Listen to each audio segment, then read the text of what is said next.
ಮತ್ತು ನಾವೆಲ್ಲರೂ ಸೇರಿ ಹಾಡಿ ಹೊಗಳಿ ಆತನ ನಾಮವನ್ನು ಮಹಿಮೆಪಡಿಸೋಣ. ಆರಾಧಿಸಲಿಕ್ಕೆ ಸಿದ್ಧರಿದ್ದೀರಾ?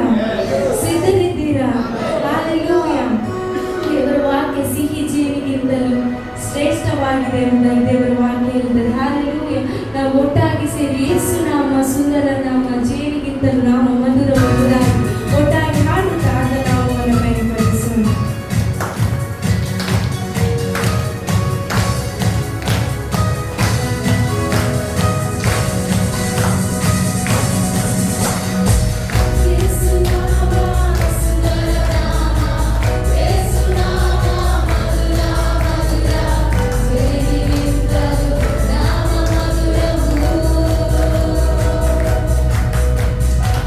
Bye.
ದೇವರ ವಾಕ್ಯದಿಂದ ಕೀರ್ತನೆಗಳ ಪುಸ್ತಕ 29ನೇ ಕೀರ್ತನೆ, ಅದರಲ್ಲಿ 10 ಮತ್ತು 11ನೇ ವಾಕ್ಯವನ್ನು ಯಾರಾದರೂ ಗಟ್ಟಿಯಾದ ಶಾಖದಲ್ಲಿ ಓದ್ಬೋದು. Psalm number 29 verses 10 and 11. ಯೆಹೋವನು ಜಲಪ್ರಳಯದಲ್ಲಿ ಆಸೀನನಾಗಿದ್ದನು, ಆತನು ಸದಾಕಾಲವು ಅರಸನಾಗಿ ಕೂತಿರುವನು. ಯೆಹೋವನು ತನ್ನ ಜನರಿಗೆ ಬಲವನ್ನು ಅನುಗ್ರಹಿಸುವನು, ಆತನು ತನ್ನ ಪ್ರಜೆಗೆ ಸುಕ್ಷೇಮವನ್ನು ದಯಪಾಲಿಸುವನು ಎಂಬುದಾಗಿ. Hallelujah, praise the Lord. ನಮ್ಮ ದೇವರು ಎಷ್ಟು ಒಳ್ಳೆಯವನಾಗಿದ್ದಾನೆ. ನಮಗೆ ಬಲವನ್ನು ಕೊಡುವ ದೇವರು. ಎಷ್ಟೇ ನನಗೆ ಬಲವನ್ನು ಕೊಡುವ ದೇವರು, ನಮಗೆ ಸುಕ್ಷೇಮವನ್ನು ಕೊಡುವ ದೇವರು. ಆರೋಗ್ಯ ಕೊಡದಿದ್ರೆ ನಾವು ಇಲ್ಲಿ ಬರ್ಲಿಕ್ಕೆ ಆಗ್ತಾ ಇರಲಿಲ್ಲ. ಹೌದಾ? ಹೋಗ್ತೀರಾ? Praise the Lord. ಎಲ್ಲಕ್ಕಿಂತ ಇಂಪಾರ್ಟೆಂಟ್ ಯಾವುದು? ಆರೋಗ್ಯ. Praise the Lord. ಆರೋಗ್ಯ ಯಾರು ಕೊಡುವುದು? ಯಾರು ಕೊಡುವುದು? ದೇವರು ಕೊಡುವುದು. ಹೌದಾ? Praise the Lord. ಆಮೇಲೆ ಸುಕ್ಷೇಮ ಕೊಡುವುದು ಯಾರು? ದೇವರೇ. ಎಲ್ಲವನ್ನು ಕೊಡುವ ಆತನ ಬಳಿಗೆ ಇವತ್ತು ನಾವು ಬಂದಿದ್ದೇವೆ. ಅಲ್ಲಿ ನಾನು ಹೇಳ್ತೇನೆ, ನೀವು ಆತನ ಬಳಿಗೆ ಬಂದರೆ ನೀವು ಹಾಗೆ ಹೋಗುವುದಿಲ್ಲ. ನಾನು ನಂಬ್ತೇನೆ ಇವತ್ತು ಏನಾದ್ರು ಹೊಂದಿಕೊಂಡೆ ನೀವು ಹೋಗ್ತೀರಿ. ಅಲ್ಲಿ ಹೇಳ್ರಿ, ನಾನು ಹಾಗೆ ಹೋಗುವುದಿಲ್ಲ, ವ್ಯರ್ಥವಾಗಿ ನಾನು ಹೋಗುವುದಿಲ್ಲ. ದೇವರಿಂದ ಇವತ್ತು ನಾನು ಹೊಂದಿಕೊಂಡು ಹೋಗ್ತೇನೆ. ಹಲ್ಲೆಲೂಯಾ. ದೇವರು ಕೊಡುವಾಗ ನಾವು ತಗೊಳ್ಬೇಕು. ದೇವರ ವಾಕ್ಯ ಸುಳ್ಳಾಗುವುದಿಲ್ಲ. ಅಲ್ಲಿ ದೇವರ ವಾಕ್ಯ ಸಜೀವವಾದದ್ದು, ಕಾರ್ಯವಾದದ್ದು, ಇಬ್ಬಾಯಿ ಕತ್ತಿಗಿಂತ ಹದವಾದದ್ದು, ಕೀಲು ಮಜ್ಜೆ ಆತ್ಮ ಪ್ರಾಣವನ್ನು ತೂರುವಂತದ್ದಾಗಿದೆ. ದೇವರ ವಾಕ್ಯದಿಂದ ಎಲ್ಲ ಸಾಧ್ಯವಂತು. ನನ್ನ ಹತ್ತಿರ ಆ ವಾಕ್ಯವನ್ನು ಇವತ್ತು ಕೇಳ್ತಾ ಇದ್ದೇನೆ.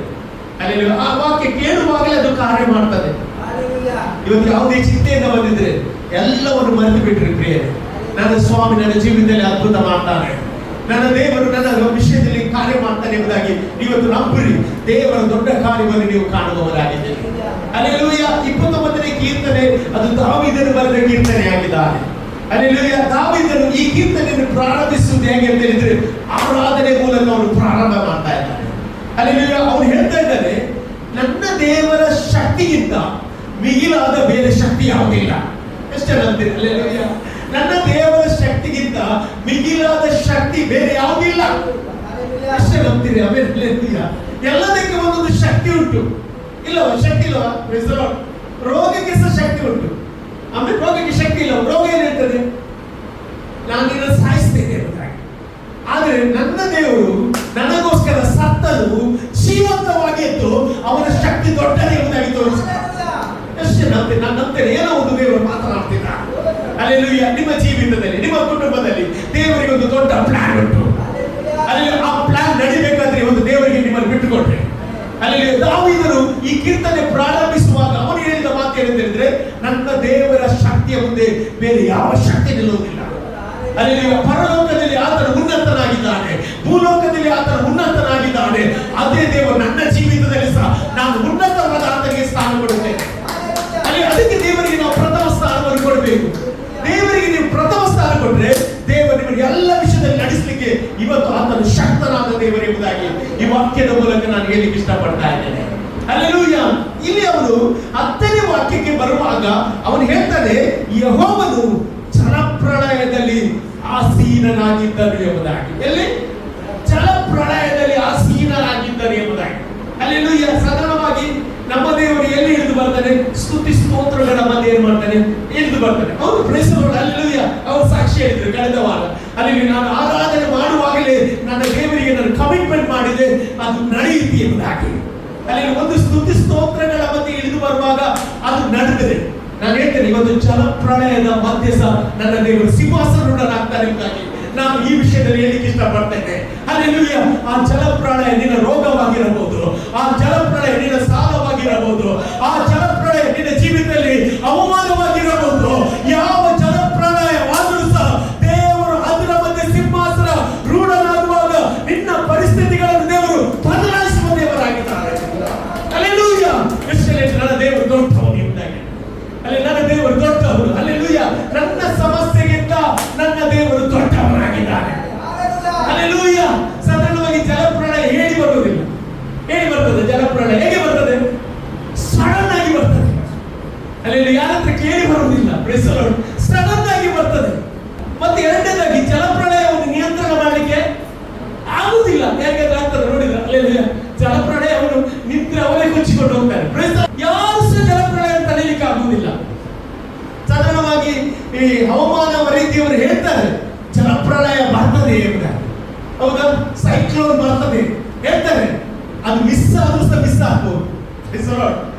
ಅದು ಬಂದ್ರೆ ಸಹ ಅದನ್ನು ತಡಿಲಿಕ್ಕೆ ಅವರಿಗೆ ಆಗದೇ ಇರಬಹುದು. ಅದು ನಾನು ಇವತ್ತು ಹೇಳ್ತೇನೆ, ಅದೇ ಜಲಪ್ರಳಯದ ಮುಂದೆ ನನ್ನ ದೇವರು ಸಿಂಹಾಸನರೂಢನಾದರೆ, ಹಲ್ಲೆಲೂಯಾ, ನಿನ್ನನ್ನು ಎಲ್ಲದರಿಂದ ಹೊರಗೆ ತರಲಿಕ್ಕೆ ಅವನು ಇವತ್ತು ಸಾಮರ್ಥ್ಯವುಳ್ಳ ದೇವರು ಎಂಬುದಾಗಿ ನಾನು ನಿಮಗೆ ಹೇಳಲಿಕ್ಕೆ ಇಷ್ಟಪಡ್ತಾ ಇದ್ದೇನೆ. Hallelujah, praise the lord. ಆ ಜಲಪ್ರಳಯವನ್ನು ಕಂಟ್ರೋಲ್ ಮಾಡುವ ದೇವರವನಾಗಿದ್ದಾನೆ. ಹಲ್ಲೆಲೂಯಾ. ಸತ್ಯವೇದದಲ್ಲಿ ನಾವು ನೋಡುವುದಾದ್ರೆ ಆದಿಕಾಂಡ ಪುಸ್ತಕ 6ನೇ ಅಧ್ಯಾಯಕ್ಕೆ ಹೋಗುವುದಾದ್ರೆ ಅಲ್ಲಿ ಮೊದಲ ಜಲಪ್ರಳಯ ಬಂತು. ಹಲ್ಲೆಲೂಯಾ. ಆದಿಕಾಂಡ ಪುಸ್ತಕ 6ನೇ ಅಧ್ಯಾಯದಲ್ಲಿ ಪ್ರಥಮ ಜಲಪ್ರಳಯ ಬಂದದ್ದು. ದೇವರ ಸೃಷ್ಟಿ ಕಾರ್ಯ ಎಲ್ಲ ಮಾಡಿದ, ಸೃಷ್ಟಿ ಕಾರ್ಯ ಮಾಡಿ ಮನುಷ್ಯರನ್ನು ಉಂಟು ಮಾಡಿದ. ಅದುವರೆಗೆ ಏನ್ ಬರಲಿಲ್ಲಂತೆ, ಅಲ್ಲಿ ಮಳೆ ಬರಲಿಲ್ಲಂತೆ. ಅಲ್ಲಿ ಮಳೆ ಬರಲಿಲ್ಲ, ಜನರಿಗೆ ಏನಿಲ್ಲ, ಭಯ ಇಲ್ಲ, ಯಾರ ಭಯ ಇಲ್ಲ. ಅಲ್ಲಿ ಅವರು ಪಾಪಗಳು ಜಾಸ್ತಿ ಮಾಡ್ತಾ ಬಂದ್ರು, ಅವರಿಗೆ ಇಷ್ಟ ಬಂದಾಗಿ ಅವರು ಜೀವಿಸಿದ್ರು. ನಾನು ಹೇಳ್ತೇನೆ, ದೇವರು ಇವತ್ತು ನಮ್ಮನ್ನು ಕರೆದದ್ದು ನಮ್ಮ ಇಷ್ಟದ ಪ್ರಕಾರ ಅಲ್ಲ, ಆತನ ಇಷ್ಟದ ಪ್ರಕಾರ ನಡಿಬೇಕಂತ. ಎಷ್ಟು ಹೇಳ್ತೀರಿ? ಹಲ್ಲೆಲೂಯಾ. ದೇವರನ್ನು ನಾನು ಇವತ್ತು ಇಷ್ಟಪಡಿಸಬೇಕಾದ್ರೆ, ಹಲ್ಲೆಲೂಯಾ, ದೇವರನ್ನು ಇವತ್ತು ಆರಾಧನೆ ಮಾಡುವಾಗ ದೇವರು ಇಷ್ಟಪಡುವವನಾಗಿದ್ದಾನೆ. ಅಲ್ಲಿ ದೇವರು ನಮಗೆ ಒಂದು ದಿನ ಕೊಡುದು, ವಾರದಲ್ಲಿ ಒಂದು ದಿವಸ ಕೊಡುದು. ಆ ದಿನ ನೀವು ಇವತ್ತು ಕೊಡ್ಲಿಕ್ಕೆ ಬಂದಿದ್ದೀರಿ. ನಾನು ಹೇಳ್ತೇನೆ, ಈ ವಾರ ಎಂಥದೇ ಜಲಪ್ರಳಯ ಬನ್ನಿ, ಅದರ ಮಧ್ಯೆ ದೇವರು ಇಳಿದು ಬರ್ತಾನೆ. ನಮ್ಮವರು ಕರೆಯುತ್ತೆ, ದೇವರಿಗೆ ಸ್ತೋತ್ರ. ಅಲ್ಲಿ ನಿನಗೆ ಗೊತ್ತಿಲ್ಲದೆ ಬರುವ ಜಲಪ್ರಳಯ, ನಿನಗೆ ಗೊತ್ತಿಲ್ಲದೆ ಬರುವ ಆಕ್ಸಿಡೆಂಟ್ಗಳು, ನಿನಗೆ ಗೊತ್ತಿಲ್ಲದೆ ಬರುವ ಅಲ್ಲಿ ವಿಪತ್ತುಗಳು, ಹಾನಿಗಳು, ಅದರ ಮಧ್ಯೆ ನನ್ನ ದೇವರು ಆಸೀನನಾಗುತ್ತಾರೆ. ಹಲ್ಲೆಲೂಯಾ. ನನ್ನ ದೇವರು ಆಸೀನನಾಗಿದ್ರೆ ನೀನು ಅದರಿಂದ ಹೊರಗೆ ಬರ್ತೀನಿ. ಎಷ್ಟು ನಂಬ್ತೀರಿ? Hallelujah, praise the lord. ಆ ಜಲಪ್ರಳಯ ಬರುವಾಗ ಯಾರಿಗೆ ಸಹ ಗೊತ್ತಿಲ್ಲ, ಆದ್ರೆ ದೇವರಿಗೆ ಎಷ್ಟು ಹೇಳಿದ್ರೆ ನನ್ನ ದೇವರಿಗೆ ಗೊತ್ತುಂಟು. ಅಲ್ಲಿ ನಮ್ಮ ದೇವರಿಗೆ ಎಲ್ಲವೂ ಗೊತ್ತುಂಟು. ನಮಗೆ ಗೊತ್ತಿಲ್ಲದೆ, ದೇವರಿಗೆ ಗೊತ್ತಿಲ್ಲದೆ ನಿನ್ನ ಜೀವನದಲ್ಲಿ ಏನು ನಡೆಯುತ್ತೆ. ಅದಕ್ಕೆ ನಾವು ಇವತ್ತು ದೇವರನ್ನು ಎದುರುಗಡೆ ಇರಬೇಕು. ಸಾಕ್ಷಿ ಹೇಳಿದೆ, ಬಂದದೇ ಗೊತ್ತಿಲ್ಲ, ಹೊಡೆದದ್ದು ಗೊತ್ತಿಲ್ಲ, ಆದ್ರೆ ನಿಂತದ್ದು ಮಾತ್ರ ಗೊತ್ತುಂಟು. Praise the Lord, hallelujah, praise the Lord. ಎಷ್ಟು ಜನ ಹೇಳ್ತೀರಿ, ನನ್ನ ನಿಲ್ಲಿಸುವ ಆತನ ಬಲಿತಾನೆ, ನನ್ನನ್ನು ನೋಡುವ ಆತನ ಬಲಿತಾನೆ, ನನ್ನ ಜೀವಿತದ ವಿಷಯದಲ್ಲಿ ಬಲ್ಲ ದೇವರು ಬಲಿತಾನೆ, ಅವನಿಗೆ ನನ್ನನ್ನು ಕೊಡ್ತೇನೆ ಎಂಬುದಾಗಿ ಎಷ್ಟು ಜನ ಹೇಳ್ತಿದ್ರಿ ಇವತ್ತು? ಹಲ್ಲೆಲೂಯಾ. ದೇವರಿಲ್ಲದಿದ್ದರೆ ನಾವು ಏನೂ ಅಲ್ಲ ಪ್ರಿಯರೇ.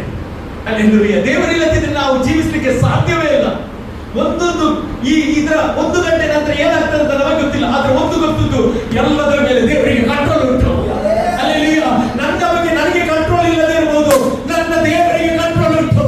ಅಲ್ಲಿ ನನ್ನ ವೆಹಿಕಲ್ ಮೇಲೆ ನನಗೆ ಕಂಟ್ರೋಲ್ ಇಲ್ಲದೆ ಹೋಗಬಹುದು, ದೇವರಿಗೆ ಕಂಟ್ರೋಲ್ ಉಂಟು. ಅಲ್ಲಿ ನನ್ನ ಕೆಲಸದ ಮೇಲೆ, ನನ್ನ ಬಿಸಿನೆಸ್ ಮೇಲೆ ದೇವರಿಗೆ ಕಂಟ್ರೋಲ್ ಉಂಟು. ನನ್ನ ಮಕ್ಕಳ ಮೇಲೆ ದೇವರಿಗೆ ಕಂಟ್ರೋಲ್ ಉಂಟು. ನನ್ನ ಕುಟುಂಬದ ಮೇಲೆ ದೇವರಿಗೆ ಕಂಟ್ರೋಲ್ ಉಂಟು. Hallelujah, praise the Lord. ಇವತ್ತು ನಾನು ಏನು ಹೇಳ್ತೇನೆ ಅಂತ ಹೇಳಿದ್ರೆ, ನನ್ನ ದೇವರು ಚರರಾಶಿಗಳ ಮೇಲೆ ಸಿಂಹಾಸನರೂಢನಾಗುವ ದೇವರು ಇದ್ದಾನೆ. ಹಲ್ಲೆಲೂಯಾ. ನೋಡಿ, ಆಗ ಒಂದು ಜಲಪ್ರಳಯ ಬಂತು. ಹಲ್ಲೆಲೂಯಾ. ಜಲಪ್ರಳಯ ಬರುವಾಗ ಎಲ್ಲರೂ ಇಷ್ಟ ಬಂದಾಗಿ ಜೀವಿಸ್ತಿದ್ರು. ಆದ್ರೆ ನೋಹ ದೇವರು ಹೇಳಿದ ಹಾಗೆ ಜೀವಿಸಲಿಕ್ಕೆ ಪ್ರಾರಂಭ ಮಾಡಿದ. ಅಲ್ಲಿ ದೇವರ ಮಾತಿಗೆ ಅವನು ಕಿವಿಗೊಟ್ಟ, ದೇವರು ಹೇಳಿದ ಹಾಗೆ ಮಾಡಿದ. ಹಲ್ಲೆಲೂಯಾ.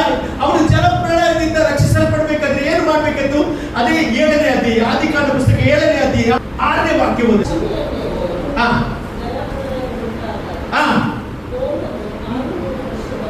ಎಷ್ಟು ವರ್ಷ ಆಗಿದಂತೆ?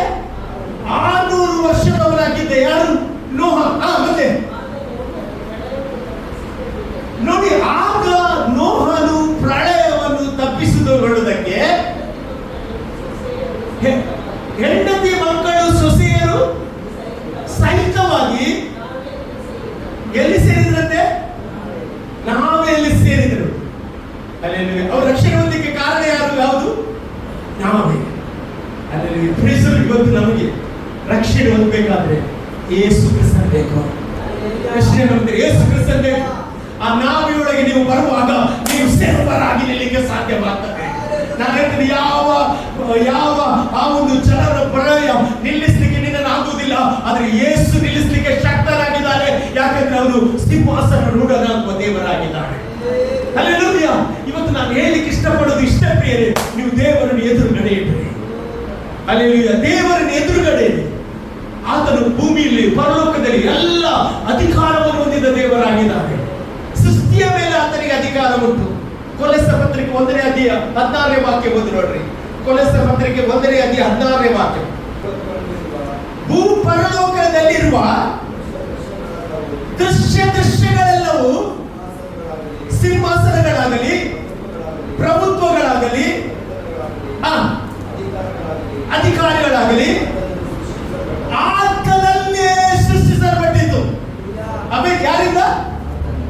ದೇವರಿಂದ ಸೃಷ್ಟಿಸಿದ್ದು ದೇವರು ಕರುಣಿಸ್ತಾನೆ. ಅಲ್ಲೆಲ್ಲೂಯ್ಯ. ನಂತರ ವಾಕ್ಯ ಓದಿ, ಪ್ರೇಸ್ ದಿ ಲಾರ್ಡ್.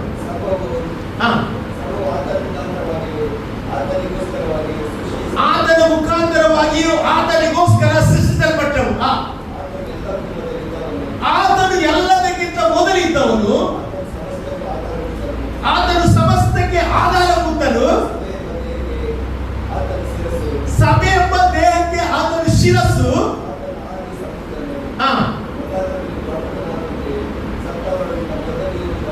ಸತ್ತವರೊಳಗಿಂದ ಮೊದಲು ಎಂದು ಬಂದವನು ಆತನು. ಅಲ್ಲೆಲ್ಲೂಯ್ಯ. ಎಷ್ಟು ಜನ ಹೇಳ್ತಾರೆ ಮೊದಲಿದ್ದವನು? ಹೇಳ್ರಿ ಮೊದಲಿದ್ದವನು. ಅಲ್ಲೆಲ್ಲೂಯ್ಯ. ಆತನನ್ನು ನೀವು ಆರಾಧನೆ ಮಾಡುವುದಾದ್ರೆ, ಆತನಿಗೆ ನಿಮ್ಮ ಜೀವಿತವನ್ನು ಕೊಡುವುದಾದ್ರೆ, ನಿಮ್ಮ ಎಲ್ಲ ಜಲಪ್ರಳಯದಲ್ಲಿ ದೇವರು ಇಳಿದು ಬರ್ತಾನೆ. ಎಷ್ಟು ಜನ ಇದ್ರೆ ಎದ್ದು ಬರ್ತಾರೆ. ಅಲ್ಲೆಲ್ಲೂಯ್ಯ. Praise the Lord. ಇವಾಗ ಇಲ್ಲಿ ಅನೇಕರಿದ್ದಾರೆ. ಅನೇಕರ ಜೀವಿತದಲ್ಲಿ, ನಿಮ್ಮ ಜೀವಿತದಲ್ಲಿ ಸಹ ಜಲಪ್ರಳಯಗಳು ಬಂದಿರಬಹುದು. ಆದ್ರೆ ಇವತ್ತು ಆ ಜಲಪ್ರಳಯದಲ್ಲಿ ದೇವರು ಇಳಿದು ಬಂದದ್ರಿಂದ ನೀವು ಇವತ್ತು ಉಳಿದುಕೊಂಡಿದ್ದೀರಿ. ನಾನು ಉಳಿದುಕೊಂಡಿದ್ದೇನೆ. Hallelujah. Praise the lord. Hallelujah. ನೋಡಿ, ಶಿಷ್ಯನ ಜೀವಿತದಲ್ಲಿ ಸಹ ಇವರು ಜಲಪ್ರಳಯವನ್ನು ಬೀಳಿಸಿಕೊಂಡಾರೆ. ಅಲ್ಲೆಲ್ಲೂಯ್ಯ. Praise the lord. ನಾನು ಏನ್ ಹೇಳ್ತೇನೆ ಅಂತೇಳಿ, ಇವರ ಜೀವಿತದಲ್ಲಿ ಇವರು ಯೇಸು ಸ್ವಾಮಿ ತಿಳಿದುಕೊಂಡ ಮೊದಲು ಜಲಪ್ರಳಯ ಬಂತ ಇಲ್ಲವೋ ಗೊತ್ತಿಲ್ಲ. ಆದ್ರೆ ಇವರು ಯೇಸು ಸ್ವಾಮಿಯನ್ನು ತಿಳಿದುಕೊಂಡ ನಂತರ ಇವರಿಗೊಮ್ಮೆ ಜಲಪ್ರಳಯದ ಅನುಭವ ಆಯಿತು. ಆಮೇಲೆ ಅಲ್ಲೆಲ್ಲೂಯ್ಯ. Praise the Lord. ಇವತ್ತು ನೀವು ಸಹ ನಿಮ್ಮ ಜೀವಿತದಲ್ಲಿ ಯೇಸು ಇರುವುದಾದ್ರೆ, ನಾನು ಹೇಳ್ತೇನೆ, ಯೇಸು ಇರುವುದಾದ್ರೆ ನಿಮ್ಮ ಜಲಪ್ರಳಯದಲ್ಲಿ ನೀವು ಹೊರಗೆ ಬರುವಂತೆ ದೇವರು ಮಾಡ್ತಾನೆ. ಎಷ್ಟು ಜನ ನಂಬ್ತೀರಿ? ನಾನು ನಂಬ್ತೇನೆ. ಹಲ್ಲೆಲೂಯಾ. ಎಷ್ಟೇ ದೊಡ್ಡ ಜಲಪ್ರಳಯ ಬರಲಿ, ಎಷ್ಟೇ ನಿಮ್ಮ ಜೀವಿತದಲ್ಲಿ ವಿರುದ್ಧವಾದ ದಿಕ್ಕಿನಲ್ಲಿ ಅಲೆಗಳು ಬರಲಿ, ಅದರ ಮಧ್ಯೆ ದೇವರು ನಿಮ್ಮ ನಿಲ್ಲಿಸುವ ದೇವರಾಗಿದ್ದಾನೆ. ಹಲ್ಲೆಲೂಯಾ. ನೋಡಿ, ನಾನು ಏನ್ ಹೇಳ್ತೇನೆ ಅಂತ ಹೇಳಿದ್ರೆ, ನಮಗೆಲ್ಲರಿಗೂ ಗೊತ್ತುಂಟು, ನೀವು ಮಾರ್ಕನ್ನು ಬರೆದ ಸುವಾರ್ತೆಗೆ ಹೋಗುವುದಾದ್ರೆ ಅಲ್ಲಿ 6ನೇ ಅಧ್ಯಾಯ 45ನೇ ವಾಕ್ಯ ನೀವು ಗಮನಿಸುವುದಾದ್ರೆ, ಮಾರ್ಕನ್ನು ಬರೆದ ಸುವಾರ್ತೆ 6ನೇ ಅಧ್ಯಾಯ 45ರಲ್ಲಿ ಯೇಸು ಸ್ವಾಮಿ ಅಲ್ಲಿ ನಾವು ನೋಡ್ತೇವೆ, ಆಚೆ ದಡಕ್ಕೆ ಹೋಗೋಣ ಎಂಬುದಾಗಿ ಅವರು ಬೆತ್ಸಾಯಿದಕ್ಕೆ ಕಳಿಸ್ತಾ ಇದ್ದಾರೆ. ಬೆತ್ಸಾಯಿದಕ್ಕೆ ಕಳಿಸುವಾಗ ಯೇಸು ಅವರ ಜೊತೆ ಬರಲಿಲ್ಲ. ಯೇಸು ಸ್ವಾಮಿ ಎಲ್ಲಿದ್ದ? ಬೆಟ್ಟಕ್ಕೆ ಹೋಗಿ ಪ್ರಾರ್ಥನೆ ಮಾಡಲಿಕ್ಕೆ ಶುರು ಮಾಡಿದ. ಅವರು ಆಚೆ ದಡಕ್ಕೆ ಹೋಗುವಾಗ ಬೈಬಲ್ ಹೇಳ್ತದೆ, ಸಮುದ್ರದ ಮಧ್ಯದಲ್ಲಿ ಬರುವಾಗ ಅವರಿಗೆ ವಿರುದ್ಧವಾಗಿ ಏನು ಬಂತಂತೆ? ಒಂದು ಗಾಳಿ ಬಂತದೆ, ಬಿರುಗಾಳಿ ಬಂತಂತೆ. ಬಿರುಗಾಳಿ ಬರುವಾಗ, ಗಾಳಿ ಬರುವಾಗ ಏನ್ ಬರ್ತದೆ? ಅಲೆಗಳು ಬರ್ತದೆ, ಫ್ಲಡ್ ಬರ್ತದೆ. ಅಲ್ಲಿ ಫ್ಲಡ್ ಎಲ್ಲಿ ಬರುವುದು? ಗಾಳಿ ಬರುವಾಗ. ಆಮೇಲೆ ಅಲ್ಲಿ ಸಮುದ್ರ ಏನಾಗ್ತದೆ? ಉಕ್ಕಿ ಹರಿಯುತ್ತದೆ. ಆ ಪೋರ್ಷನ್ ನೋಡುವಾಗ ಅವರು ಯೇಸು ಸ್ವಾಮಿ ಇರಲಿಲ್ಲ, ಬಟ್ ಅವರು ಮಧ್ಯೆ ಹೋಗುವಾಗ ಬಿರುಗಾಳಿ ಬರುವಾಗ ಸತ್ಯವೇದ ಹೇಳ್ತದೆ ಏನಂತ ಹೇಳಿದ್ರೆ, ಅವರ ಟೆಕ್ನಿಕ್ ಅಂದ್ರೆ ಅವರು ಯಾರಾಗಿದ್ದಾರೆ? ಬೆಸ್ತರು. ಹೌದಲ್ಲ, ಬೆಸ್ತರು. ಅವರಿಗೆ ಅನೇಕ ಸಾರಿ ಆ ಸಮುದ್ರದಲ್ಲಿ ಹೋಗಿ ಅನುಭವ ಉಂಟು. ಅವ್ರಿಗೆ ಗೊತ್ತುಂಟು ಬಿರುಗಾಳಿ ಬಂದ್ರೆ ಹೇಗೆ ತಪ್ಪಿಸಬೇಕು ಎಂಬುದಾಗಿ. ಆದ್ರೆ ಅವರ ಟೆಕ್ನಿಕ್ ಅನ್ನು ಉಪಯೋಗಿಸಿ ಅವ್ರು ಏನ್ ಮಾಡ್ತಾರೆ? ಎಸ್ಕೇಪ್ ಮಾಡ್ಲಿಕ್ಕೆ ಹೋಗುವಾಗ ಅವ್ರಿಗೆ ಏನ್ ಮಾಡ್ಲಿಕ್ಕೆ ಆಗ್ಲಿಲ್ಲ, ಅದರಿಂದ ತಪ್ಪಿಸ್ಲಿಕ್ಕೆ ಆಗ್ಲೇ ಇಲ್ಲ ಅವರಿಗೆ.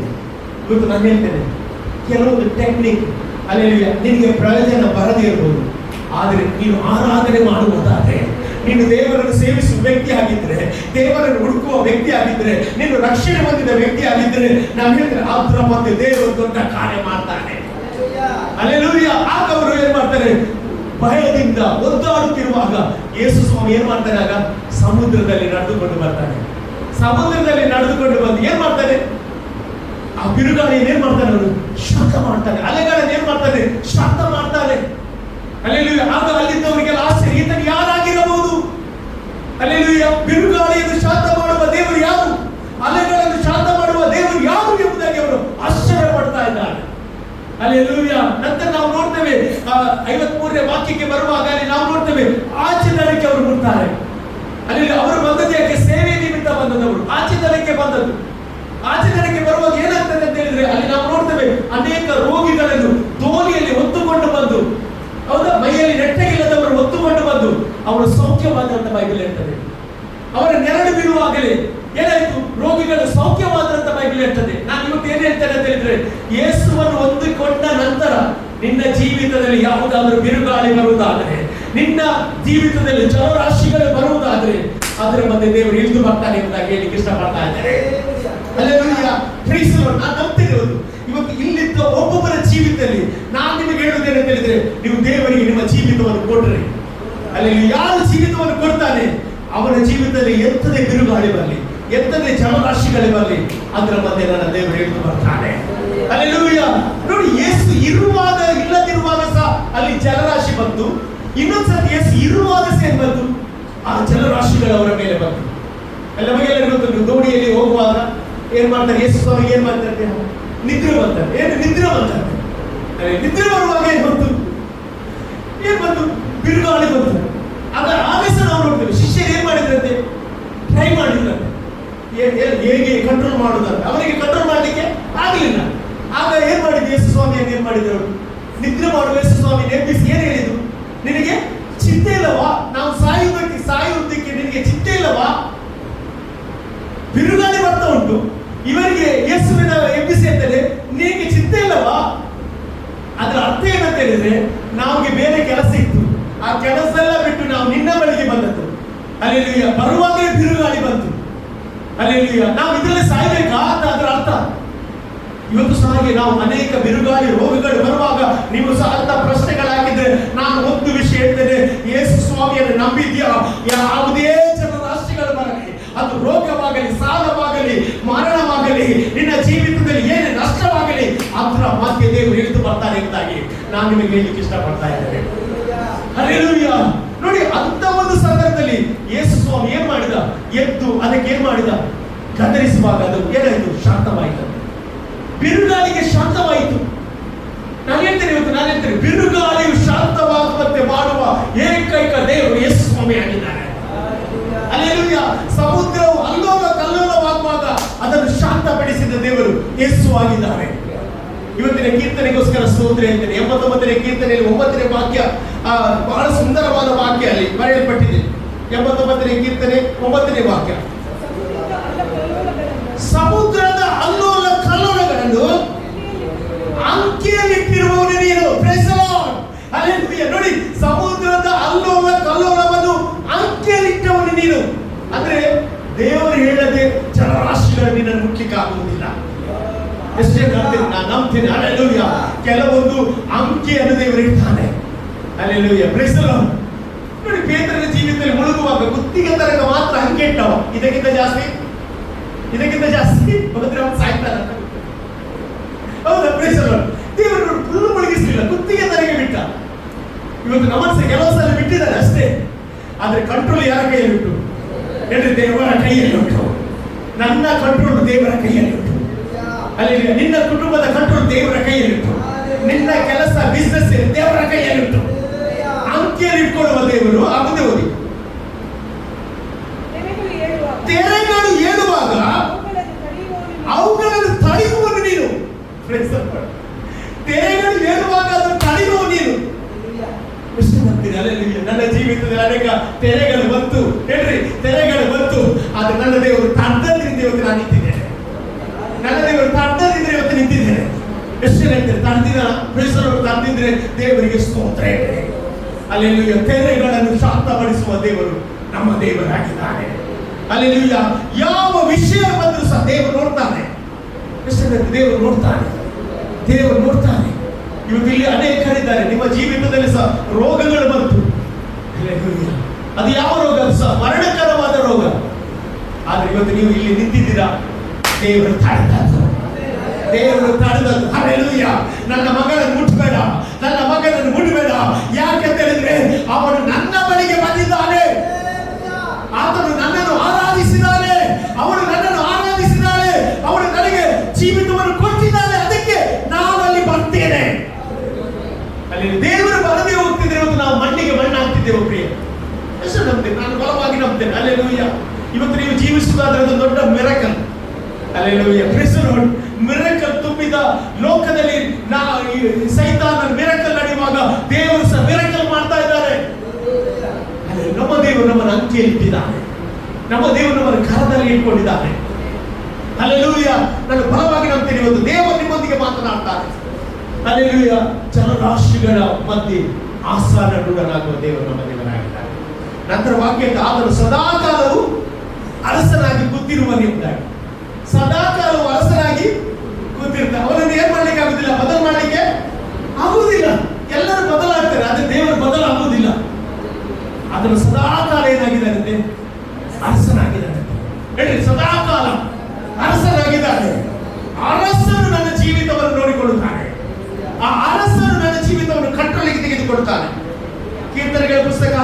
ಓದ್ತೀನಿ 16ನೇ ವಾಕ್ಯ ಓದ್ರಿ.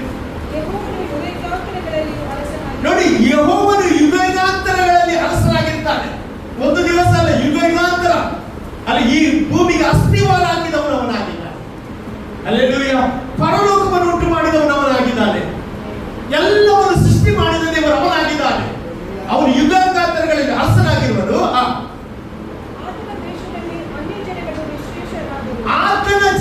ಆತನ ದೇಶದಲ್ಲಿ ಅನ್ಯ ಜನರು ಏನಾಗ್ತಾರಂತೆ? ನಿಶೇಷರಾಗ್ತಾರೆ. ಅಂದ್ರೆ ಅನ್ಯರಂದ್ರೆ ಯಾರು? ನಂಬಿಕೆ ಇಲ್ಲದವರು. ಹಾಗಾದ್ರೆ ಇವತ್ತು ನಂಬಿಕೆ ಇಡುವುದು ಬಹಳ ಇಂಪಾರ್ಟೆಂಟ್. ದೇವರಲ್ಲಿ ನಂಬಿಕೆ ಇಟ್ಟವರು ಎಷ್ಟು ಜನ ಇದ್ದೀರಿ? ಅಲ್ಲೆಲ್ಲೂಯಾ. ನೀವು ನಾಶವಾಗುವುದಿಲ್ಲ. Praise the lord. ನಾಶವಾಗುವುದಿಲ್ಲ. ಯಾಕಂದ್ರೆ ನಾಶವಾಗದ ಬೀಜದಿಂದ ನೀವು ಉಂಟು ಮಾಡಲ್ಪಟ್ಟವರಾಗಿದ್ದೀರಿ. ಅದು ದೇವರ ವಾಕ್ಯವಾಗಿದೆ. ಅಲ್ಲೆಲ್ಲೂ ಆ ವಾಕ್ಯದಲ್ಲಿ ನಾವು ಇವತ್ತು ನಿಂತಿದ್ದೇವೆ. ಆ ವಾಕ್ಯದಲ್ಲಿ ನಿಂತದ್ರಿಂದ ಇವತ್ತು ನಾವು ಜಾರುವುದೇ ಇಲ್ಲ. ಹಲ್ಲೆಲೂಯಾ. ಕೀರ್ತನೆಗಳ ಪುಸ್ತಕ 45 ಕೀರ್ತನೆ 6ನೇ ವಾಕ್ಯ ಓದ್ರಿ. ಕೀರ್ತನೆ 45 ದೇವರೇ, ನೋಡಿ, ನಿನ್ನ ಸಿಂಹಾಸನವು ಯುಗಾಂತರಗಳಲ್ಲಿ ಇರುವುದು. ನಿನ್ನ ರಾಜದಂಡವು ನ್ಯಾಯಸ್ಥಾಪಕವಾಗಿದೆ. ನೀನು ಧರ್ಮವನ್ನು ಪ್ರೀತಿಸಿದಿ, ಅಧರ್ಮವನ್ನು ದ್ವೇಷಿಸಿದಿ. ನಿನ್ನ ದೇವರೇ, ನಿನ್ನ ಜೊತೆಗಾರನಿಗಿಂತ ಉನ್ನತ ಸ್ಥಾನಕ್ಕೆ ಏರಿಸಿ ಏನಂತೆ? ಪರಮಾನಂದ ತೈಲದಿಂದ ಅಭಿಷೇಕ ಮಾಡಿದ್ದಾನೆ. ಅಲ್ಲಿ ನಿನ್ನ ಮೇಲೆ ಒಂದು ತೈಲ ಇರುವುದರಿಂದ ನಾನೇಂತೆ ನಿನ್ನ ನಾಶ ಮಾಡಲಿಕ್ಕೆ ದೇವರು ಬಿಡುವುದಿಲ್ಲ. ಎಷ್ಟೇ ನನ್ನ ನಾಶ ಮಾಡಲಿಕ್ಕೆ ಬಿಡುವುದಿಲ್ಲ. ಅಲ್ಲಿ ಇವತ್ತು ನಾನು ಹೇಳ್ತೇನೆ, ಕೆಲವೊಂದು ನಾಶ ಮಾಡುವ ಶಕ್ತಿಗಳ ಮುಂದೆ ನೀನಿರುವಾಗ ನಿನ್ನ ಧೈರ್ಯ ಬಿಟ್ಟುಕೊಡಬಾರದು. ದೇವರು ಅದರ ಮಧ್ಯೆ ಸಿಂಹಾಸನನಾಗ್ತಾನೆ. ಅಲ್ಲಿ ದೇವರು ಸಿಂಹಾಸನನಾಗುವ ದೇವರಾಗಿದ್ದಾನೆ. ಹಲ್ಲೆಲೂಯಾ. ನಾನು ನಂಬ್ತೇನೆ, ಕೆಲವೊಂದು ಸಂಗತಿ ನಿನ್ನಿಂದ ಆಗುವುದಿಲ್ಲ, ಆದ್ರೆ ದೇವರಿಂದ ಆಗ್ತದೆ. ಹೆಸರಂತೆ ದೇವರಿಂದ ಆಗ್ತದೆ. ಆಮೇಲೆ ಹಲ್ಲೆಲೂಯಾ. ಶಿಷ್ಯರು ಕಂಟ್ರೋಲ್ ಮಾಡಿದ್ರು, ಆದ್ರೆ ಅವರಿಗೆ ಕಂಟ್ರೋಲಿಗೆ ತರಲಿಕ್ಕೆ ಆಗ್ಲಿಲ್ಲ. ಅಲ್ಲಿ ಇವತ್ತು ನಾನು ಇಲ್ಲಿ ಯಾರಾದರೂ ಕೆಲವೊಂದು ಅಸಾಧ್ಯವಾದ ಕಾರ್ಯವನ್ನು ಎದುರು ನೋಡುತ್ತಿರುವುದಾದ್ರೆ ದೇವರು ಇವತ್ತು ಸಾಧ್ಯ ಮಾಡ್ಲಿಕ್ಕೆ ಹೋಗ್ತಾ ಇದ್ದಾರೆ. ಕೆಲವೊಂದು ಅಸಾಧ್ಯವಾದ ಸಂಗತಿಗಳನ್ನು ದೇವರು ನಿಮಗೋಸ್ಕರ ಇಳಿದು ಬಂದು ಅವನ ಕಾರ್ಯಕ್ಕೆ ತೆಗೆದುಕೊಳ್ತಾನೆ. ಅವನೇ ಅದನ್ನು ಹ್ಯಾಂಡಲಿಗೆ ತಗೊಳ್ತಾನೆ. ಅಲ್ಲಿ ಯಾವ ವಿಷಯದಲ್ಲಿ ಇವತ್ತು ನೀವು ಚಿಂತೆಯಿಂದ ಬಂದಿದ್ರೆ ದೇವರು ಅದನ್ನು ಕೈಗೆ ತೆಗೆದುಕೊಳ್ತಾನೆ. ತಾನು ಅದಕ್ಕೋಸ್ಕರ ಆತನ ಸಿಂಹಾಸನವನ್ನಾಗಿ ಅದ್ಭುತ ಮಾಡಲಿಕ್ಕೆ ಅವನು ಶಕ್ತನಾಗಿದ್ದಾನೆ. ಹಲ್ಲೆಲೂಯಾ. ಯೇಸು ಸ್ವಾಮಿ ಪುನರುತ್ಥಾನ ಹೊಂದಿದ. ಯೇಸು ಸ್ವಾಮಿ ಪುನರುತ್ಥಾನ ಹೊಂದಿದಾಗ ನಮಗೆಲ್ಲರಿಗೂ ಗೊತ್ತುಂಟು, ಮಗ್ದಲಾದ ಮರಿಯರು ಬೇರೆ ಸ್ತ್ರೀಯರು ಸಮಾಧಿಯ ಬಳಿಗೆ ಬರ್ತಾರೆ. ಸಮಾಧಿಯ ಬಳಿಗೆ ಬರುವಾಗ ಅಲ್ಲಿ ವಾಕ್ಯ ಇರ್ತದೆ ಏನಂತ ಹೇಳಿದ್ರೆ, ಅವರಿಗೆ ಸಡನ್ ನೆನಪಾಯಿತು, ಸಮಾಧಿಗೆ ಏನ್ ಹಾಕಿದ್ದಾರೆ? ದೊಡ್ಡ ಕಲ್ಲನ್ನು ಹಾಕಿದ್ದಾರೆ. ಹೌದಾ? ಕಲ್ಲು ಹಾಕಿದ್ದಾರೆ. ಮಾತ್ರವಲ್ಲ, ಅದಕ್ಕೆ ಏನಾಕಿದ್ದಾರೆ? ರೋಮ್ ಚಕ್ರವರ್ತಿ ಏನ್ ಮಾಡಿದ್ದಾರೆ? ಸೀಲ್ ಹಾಕಿದ್ದಾರೆ. ಅಲ್ಲಿ ಅದನ್ನು ತೆಗಿಲಿಕ್ಕೆ ಯಾರಿಗೆ ಸಹ ಆಗುವುದಿಲ್ಲ. ಆ ಕಲ್ಲನ್ನು ಉರುಳಿಸ್ಲಿಕ್ಕೆ ಯಾರಿಗೆ ಸಹ ಆಗುವುದಿಲ್ಲ. ಆಗ ಅವರು ಮಧ್ಯದಲ್ಲಿ ಬರುವಾಗ ಅವರು ಏನ್ ಹೇಳಿದ್ರು ಗೊತ್ತಿಲ್ಲ? ಈ ಸಮಾಧಿಯ ಕಲ್ಲನ್ನು ನಮಗೋಸ್ಕರ ಯಾರು ಉರುಳಿಸ್ತಾರೆ? ಆಮೇಲೆ ಅವರಿಗೆ ಚಿಂತೆ, ಯಾರು ಉರುಳಿಸ್ತಾರೆ? ಯೇಸು ಸ್ವಾಮಿಯನ್ನು ನೋಡ್ಬೇಕಾದ್ರೆ ಈ ಕಲ್ಲು ಉರುಳಬೇಕು. ಕಲ್ಲು ಉರುಳದ ಯೇಸು ಸ್ವಾಮಿ ನೋಡ್ಲಿಕ್ಕೆ ಆಗುವುದಿಲ್ಲ. ಇವತ್ತು ಎಷ್ಟು ಜನ ಇದ್ದೀರಿ ಆ ವಿಷಯದಲ್ಲಿ ಚಿಂತೆಯಾಗಿ ಬಂದಿರುವುದು? ಆದ್ರೆ ಕೆಲವೊಂದು ಕಲ್ಲು, ಉರುಳದ ಕಲ್ಲು ಇವತ್ತು ನಿಮಗೋಸ್ಕರ ಪರಲೋಕದ ದೇವರು ಅಲ್ಲೇಲಿ ಅದರ ಮೇಲೆ, ಕಲ್ಲಿನ ಮೇಲೆ ಇಳಿದು ಬಂದು ನಿಮಗೋಸ್ಕರ ಅದ್ಭುತ ಮಾಡಲಿಕ್ಕೆ ಅವನು ಸಿದ್ಧನಾಗಿದ್ದಾನೆ. ನಂಬುವ ಮಕ್ಕಳು ಕಲ ಎತ್ತಿ ದೇವರಿಗೆ ಸ್ತೋತ್ರ ಇಡ್ರಿ. ಅದು ರೋಗದ ಕಲ್ಲಾಗಿರಬಹುದು, ಅದು ಸಾಲದ ಕಲ್ಲಾಗಿರಬಹುದು, ಅದು ಅಪಜಯದ ಕಲ್ಲಾಗಿರಬಹುದು, ಅದು ಸೋಲಿನ ಕಲ್ಲಾಗಿರಬಹುದು. ಅದರ ಮೇಲೆ ದೇವರು ಇವತ್ತು ಇಳಿದು ಬರ್ತಾನೆ. ನಾನು ನಂಬ್ತೀನಿ, ಇವತ್ತು ಇಳಿದು ಬರ್ತಾನೆ. ಹಲ್ಲೆಲೂಯಾ. Praise the Lord. ಅವರಿಗೆ ಗೊತ್ತಿಲ್ಲ, ಆದ್ರೆ ದೇವರಿಗೆ ಗೊತ್ತಿತ್ತು ಹೇಗೆ ಓಪನ್ ಮಾಡ್ಬೇಕಂತ. ಇವತ್ತು ಅನೇಕರಿದ್ದಾರೆ, ಕೆಲವೊಂದು ಓಪನ್ ಮಾಡದ ಕಲ್ಲು ಅಲ್ಲಿ ನಿನಗೋಸ್ಕರ ಓಪನ್ ಆಗ್ಲಿಕ್ಕೆ ಹೋಗ್ತಾ ಉಂಟು. ಎಷ್ಟು ನಂಬ್ತೇನೆ? ನಾನು ನಂಬ್ತೇನೆ ದೇವರು ಏನ್ ಮಾಡ್ಲಿಕ್ಕೆ ಶಕ್ತನಾಗಿದ್ದಾನೆ. ಅಲ್ಲಿ ನಿನ್ನ ಹೃದಯ ಬೇಕಷ್ಟೇ, ನಿನಗೆ ಕನೆಕ್ಟ್ ಬೇಕು, ನಿನಗೆ ಇವತ್ತು ನಂಬಿಕೆ ಬೇಕು. ಹಲ್ಲೆಲೂಯಾ. ಅವರ ಶಿಷ್ಯರು ಆಸಕ್ತಿಯಿಂದ ಬಂದ್ರು ದೇವರ ಬಳಿಗೆ ನೋಡ್ಬೇಕಂತ. ಇವತ್ತು ನೀವು ಸಹ ದೇವರ ಶಬ್ದ ಕೇಳಲಿಕ್ಕೆ ಬಂದಿದ್ದೀರಿ, ನೀವು ಹಾಗೆ ಹೋಗುವುದಿಲ್ಲ. ಕೆಲವೊಂದು ಕಲ್ಲು ಉರುಳಿಕ್ಕೆ ಹೋಗ್ತಾ ಉಂಟು. ನಿಮ್ಮ ವಿರುದ್ಧವಾಗಿ ನಿಂತ ಕಲ್ಲು ನಿಮ್ಮನ್ನು ಅಲ್ಲಿ ಆ ಒಂದು ಮುಖಾಮುಖಿಯಾಗಿ ಅನುಭವಿಸದೇ ಇರುವ ತಡೆಯುವ ಒಂದು ಕಲ್ಲುಗಳು, ಅಲ್ಲೆಲೂಯಾ, ನಿಮ್ಮ ಮಕ್ಕಳನ್ನು ಅಲ್ಲಿ ಉನ್ನತವಾದ ಸ್ಥಾನದಲ್ಲಿ ನೋಡದಂತೆ ಅಡ್ಡವಾಗಿದ್ದ ಕಲ್ಲುಗಳು ದೇವರು ಇವತ್ತು ಉರುಳಿಸ್ಲಿಕ್ಕೆ ಹೋಗ್ತಾ ಇದ್ದಾರೆ. ನಾನು ನಂಬ್ತೇನೆ, ಅಲ್ಲೆಲೂಯಾ, ದೇವರನ್ನು ಮಾಡ್ಲಿಕ್ಕೆ ಹೋಗ್ತಾ ಇದ್ದಾರೆ. ಸತ್ಯವೇದ ಹೇಳ್ತದೆ ನೋಡಿ, ಮತ್ತೈದು ಬರೆದ ಸುವಾರ್ತೆ 28ನೇ ಅಧ್ಯಾಯ 2ನೇ ವಾಕ್ಯಕ್ಕೆ ಹೋಗುವುದಾದ್ರೆ, ಮತ್ತೈದು ಬರೆದ ಸುವಾರ್ತೆ 28ನೇ ಅಧ್ಯಾಯ 2ನೇ ವಾಕ್ಯ ನೋಡಿ. ಆಗ ಮಹಾ ಭೂಕಂಪವಾಯಿತು, ಕರ್ತನ ದೂತರು ಆಕಾಶದಿಂದ ಇಳಿದು ಬಂದು ನೋಡಿ ಆ ಕಲ್ಲನ್ನು ಬಾಗಿಲಿನಿಂದ ಉರುಳಿಸಿ ಯಾವುದರ ಮೇಲೆ ಕುತ್ಕೊಂಡ? ಕಲ್ಲಿನ ಮೇಲೆ ಕುಳಿತುಕೊಂಡ. ಹೆಸರು ಹೇಳ್ತೀರಿ ಹಲ್ಲೆಲೂಯಾ. ಇವತ್ತು ಆ ಕಲ್ಲು ನಿನ್ನ ಯಾವುದೇ ಒಂದು ಸಮಸ್ಯೆಯಲ್ಲಿ ಇವತ್ತು ಹೋಗುವುದಾದ್ರೆ, ಆ ಕಲ್ಲು ಅಂತ ಇವತ್ತು ನೀನು ಅನಿಸ್ತಾ ಇದ್ರೆ, ಆ ಕಲ್ಲಿನ ಮೇಲೆ ದೇವರು ಇಳಿದು ಬರ್ತಾನೆ. ಯಾಕೆ ಗೊತ್ತಿಲ್ಲ? ತಿರುಗಿ ಏನಾಗಬಾರ್ದು, ನಿನಗೆ ಮುಚ್ಚಬಾರ್ದು ಅಡಿಗೆ. ಹೆಸರು ನನಗೆ ಮುಚ್ಚುದಿಲ್ಲ. ಆರೋಗ್ಯ ಕೊಟ್ಟಾಯ್ತು, ಇನ್ನು ಆರೋಗ್ಯವಂತನಾಗಿ ನಾನು ಜೀವಿಸ್ತೇನೆ, ಆರೋಗ್ಯವಂತನಾಗಿ ಜೀವಿಸ್ತೇನೆ. ಹೆಸರು ಹೇಳ್ತೇನೆ ಅಲ್ಲಿ. ದೇವರು ನಿನ್ನನ್ನು ರೋಗದಲ್ಲಿ ಇಡ್ಲಿಕ್ಕೆ ಇಷ್ಟಪಡುವುದಿಲ್ಲ, ದೇವರು ನಿನ್ನ ಆರೋಗ್ಯದಲ್ಲಿ ಇಡ್ಲಿಕ್ಕೆ ಇಷ್ಟಪಡ್ತಾ ಇದ್ದಾನೆ. ಆ ಕಲ್ಲಿನ ಮೇಲೆ ಇಳಿದು ಬಂದಿದೆ ಯಾಕೆಂದ್ರೆ ಮತ್ತೆ ಯಾರ ಕಲ್ಲು ಮುಚ್ಚಬಾರದು. ಎಷ್ಟು ಹೇಳ್ತೀನಿ ಅಲ್ಲಿ. ದೇವರು ಮುಚ್ಚಿದ್ರೆ ಯಾರು ತೆಗಿಲಿಕ್ಕೆ ಆಗುವುದಿಲ್ಲ, ದೇವರು ತೆಗೆದ್ರೆ ಯಾರು ಮುಚ್ಚಲಿಕ್ಕೆ. ಇವತ್ತು ಯೇಸುವಿನ ನಾಮದಲ್ಲಿ ನಾನು ನಿಮಗೆ ಪ್ರವಾದನೆ ಹೇಳ್ತೇನೆ, ಕೆಲವೊಂದು ಮುಚ್ಚಿದ ಕಲ್ಲುಗಳು ಇನ್ನು ಮುಂದೆ ತೆಗೆಯಲ್ಪಡುತ್ತದೆ. ಅದು ಯಾರು ಮುಚ್ಚಲಿಕ್ಕೆ ಆಗುವುದಿಲ್ಲ, ಯಾರು ಮುಚ್ಚಲಿಕ್ಕೆ ಆಗುವುದಿಲ್ಲ. ನಿನ್ನ ಜೀವಿತದಲ್ಲಿ ದೇವರ ಬ್ಲೆಸ್ಸಿಂಗ್ ಪ್ರಾರಂಭವಾಗಿದೆ. ಯಾಕಂತ ಹೇಳಿದ್ರೆ ಅವನು ಅದರ ಮಧ್ಯೆ ಸಿಂಹಾಸನವನ್ನು ನಾನು ದೇವರಾಗಿದ್ದಾನೆ. ಹಲ್ಲೆಲೂಯಾ. ನಮಗೆಲ್ಲರಿಗೂ ಗೊತ್ತುಂಟು, ಅಪೊಸ್ತಲಕತೆ 27ನೇ ಅಧ್ಯಾಯದಲ್ಲಿ ನಾವು ನೋಡುವುದಾದ್ರೆ, ಹಲ್ಲೆಲೂಯಾ, ಅಲ್ಲಿ ಪೌಲ ಮತ್ತು ಅವನ ಸಂಗಡಿಗರು ಒಂದು ಹಡಗಿನ ಮೂಲಕ ರೋಮಿಗೆ ಹೋಗ್ತಾರೆ. ರೋಮಿಗೆ ಹೋಗುವಾಗ ಅಲ್ಲಿ ಬೈಬಲ್ ಇರ್ತದೆ, ಅವರು ಆ ಪ್ರಯಾಣ ಬೆಳೆಸುವಾಗ ಏನು ಬಂತಂದ್ರೆ ಅಲ್ಲಿ ಗಾಳಿ ಬಂತು, ಬಿರುಗಾಳಿ ಬಂತು. ಹಲ್ಲೆಲೂಯಾ. ದೊಡ್ಡ ಒಂದು ಅಲೆಗಳು ಬಂತು. 15 ದಿವಸ ತನಕ ಏನ್ ಮಾಡಲಿಲ್ಲ ಅಂತ, ಒಂದು ಸೂರ್ಯನನ್ನಾಗಲಿ ಚಂದ್ರನನ್ನಾಗಲಿ ಕಾಣಲಿಲ್ಲ ನೋಡಿ. ಹಾಗಾದ್ರೆ ಏನಿತ್ತು ಅಲ್ಲಿ? ಕತ್ತಲೆ. ಅಲ್ಲಿ ಬೈಬಲ್ ಹೇಳ್ತದೆ, ನಾವು ಬದುಕುತ್ತೇವೆ ಎಂಬ ನಮ್ಮ ನಿರೀಕ್ಷೆ ಸಹ ಹೋಯ್ತಂತೆ. ಅಂತ ಒಂದು ಪ್ರಯಾಣದಲ್ಲಿ ಪೌಲನ ಜೊತೆ ದೇವರು ಮಾತನಾಡ್ತಿದ್ದಾನೆ ಅಂತ ಹೇಳಿದ್ರೆ, ನಿನ್ನ ನಿಮಿತ್ತ ಈ ನಾವೇಲಿರುವವರು ಎಲ್ಲರನ್ನು ನಾನು ರಕ್ಷಿಸ್ತೇನೆ. ಯಾರ ನಿಮಿತ್ತ? ನಿನ್ನ ನಿಮಿತ್ತ ಈ ಹಡಗಿನಲ್ಲಿ ಇರುವವರನ್ನೆಲ್ಲ ರಕ್ಷಿಸ್ತೇನೆ ಎಂಬುದಾಗಿ ದೇವರು ಪೌಲನ ಜೊತೆ ಮಾತನಾಡಿದ. ಇವತ್ತು ನಾನು ಹೇಳಿದ, ನಿನ್ನ ನಿಮಿತ್ತ ನಿನ್ನ ಕುಟುಂಬವನ್ನು ರಕ್ಷಿಸ್ತಾನೆ. ನಿನ್ನ ನಿಮಿತ್ತಕ್ಕೆ ನಿಮ್ಮ ಮಕ್ಕಳನ್ನು ಕುಟುಂಬವನ್ನು ರಕ್ಷಿಸಲಿಕ್ಕೆ ದೇವರು ನಮ್ಮ ಮಧ್ಯೆ ಚಲಿಸುತ್ತಿದ್ದಾನೆ. ಹಲ್ಲೆಲೂಯಾ. ನಾನು ನಂಬುತ್ತೇನೆ 15 ದಿವಸ ತನಕ ಅಲ್ಲಿ ಯಾವುದೇ ಒಂದು ಸೈನ್ ಇಲ್ಲ, ಆದ್ರೆ ದೇವರು ಪೌಲನ ಜೊತೆ ಮಾತನಾಡಿದ ಹಾಗೆ ಅದರ ಮಧ್ಯೆ ಇಳಿದು ಬಂದ್ರೆ ಇವತ್ತು ನಿಮ್ಮ ಜೀವಿತದಲ್ಲಿ ಸಹ ಇಳಿದು ಬರ್ತಾನೆ. ನಮಗೆಲ್ಲರೂ ಗೊತ್ತು, ನದಿಯಲ್ಲಿ ಬೆಲಿತಿಗೆ ಎಲೆಯನ್ನು ದಡಕ್ಕೆ ಸೇರಿತಂತೆ. ಯಾರ ಪ್ರಾಣ ಹಾನಿಯಾಗಲಿಲ್ಲ, ಕಾರಣ ದೇವರ ಅನುಮತಿ ಕೊಡಲಿಲ್ಲ. ನಾನು ಹೇಳಿದೆ, ನಿಮ್ಮ ಪ್ರಾಣ ಹಾನಿ ಆಗುವುದಿಲ್ಲ. ಎಷ್ಟೇ ಡಿಕ್ಲೇರ್ ಮಾಡ್ತೇನೆ, ಈ ಲೋಕದ ಯಾವುದೇ ಸೈತಾನದ ಶಕ್ತಿ ನಿಮ್ಮನ್ನು ಮುಚ್ಚಲಿಕ್ಕಾಗುವುದು. ಯಾಕಂದ್ರೆ ಎಲ್ಲದರ ಮಧ್ಯೆ ಇಳಿದು ಬರುವ ದೇವರು ನಮ್ಮ ದೇವರಾಗಿದ್ದಾನೆ. ಎಷ್ಟೇ ನಾನು ಬಲವಾಗಿ ನಂಬ್ತೇನೆ, ನಿಮ್ಮ ಪರಿಸ್ಥಿತಿಗಳು ಒಂದೊಂದು ದೇವರು ಚೇಂಜ್ ಮಾಡ್ತಾರೆ. ಒಂದೊಂದು ಪರಿಸ್ಥಿತಿಯಲ್ಲಿ ಹೊರಗೆ ಬರ್ತಾ ಇದ್ದೇನೆ.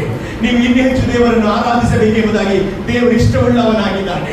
ಇನ್ನೂ ಹೆಚ್ಚು ದೇವರಿಗೆ ಸಮಯ ಕೊಡಬೇಕಂತ ದೇವರು ಇಷ್ಟವುಳ್ಳವನಾಗಿದ್ದಾನೆ. ಹಲ್ಲೆಲೂಯಾ. ನಿಮ್ಮನ್ನು ಒಂದು ಸರ್ತಿ ಪಾರು ಮಾಡಿದ ನಂತರ ನೀವು ಬಿಡಬೇಡ್ರಿ, ದೇವರ ಬಳಿಗೆ ಮತ್ತೆ ಮತ್ತೆ ಬನ್ರಿ, ನೀವು ಕದಗಳನ್ನು ತಟ್ರಿ, ದೇವರು ನಿಮಗೋಸ್ಕರ ಬಾಗಿಲನ್ನು ತೆರೆಯುತ್ತಾನೆ.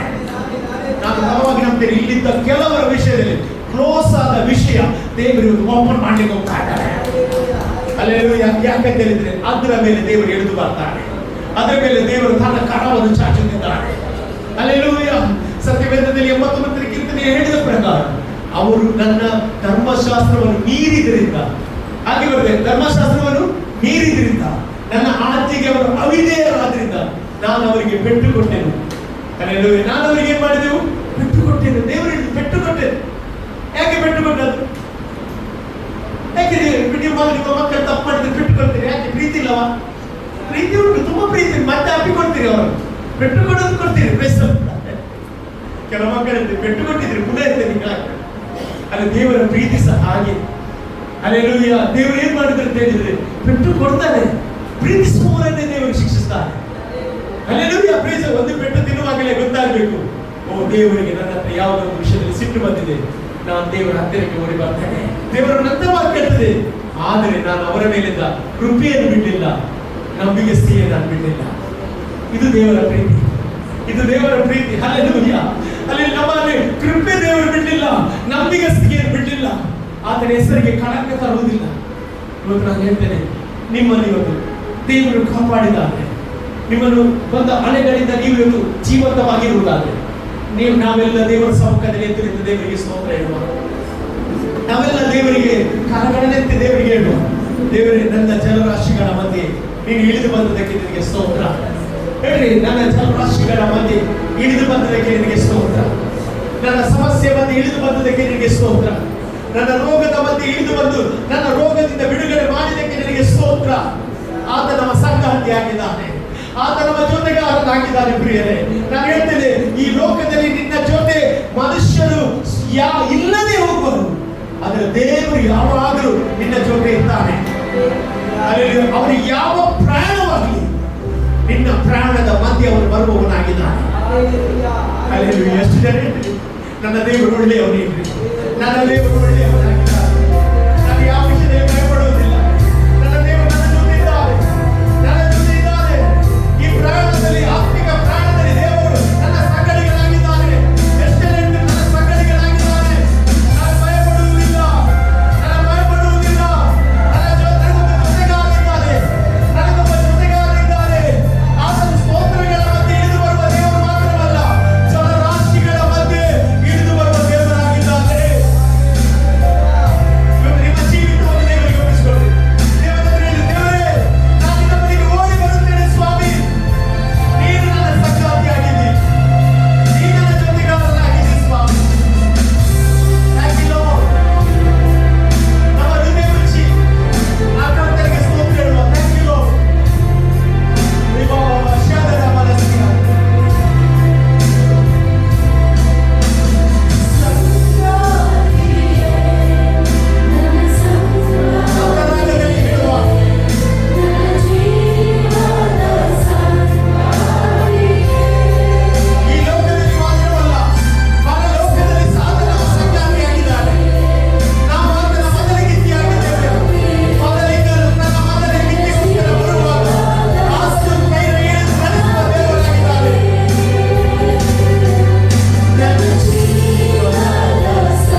ಈ ನಿನ್ನ ಮಕ್ಕಳಿಗೆ ಫಲವನ್ನು ಕೊಟ್ಟದಕ್ಕೆ ಸ್ತೋತ್ರ.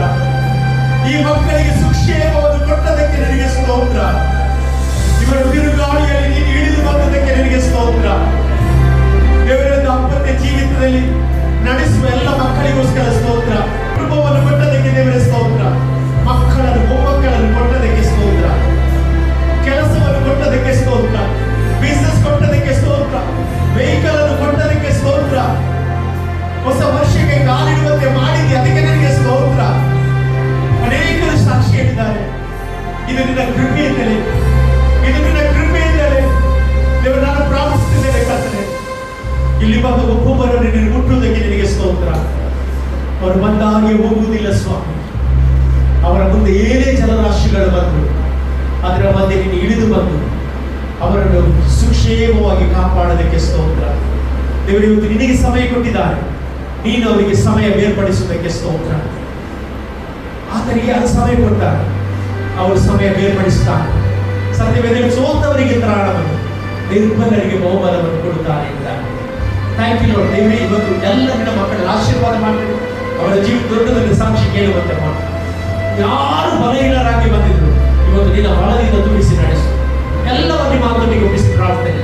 ಮುಂದಿನ ಒಂದು ವಾರ ನಿನ್ನ ಸಭೆಯ ಕುಟುಂಬ ಪರಿಪಾಲಿಸಬೇಕಾಗಿ ಪ್ರಾರ್ಥನೆ.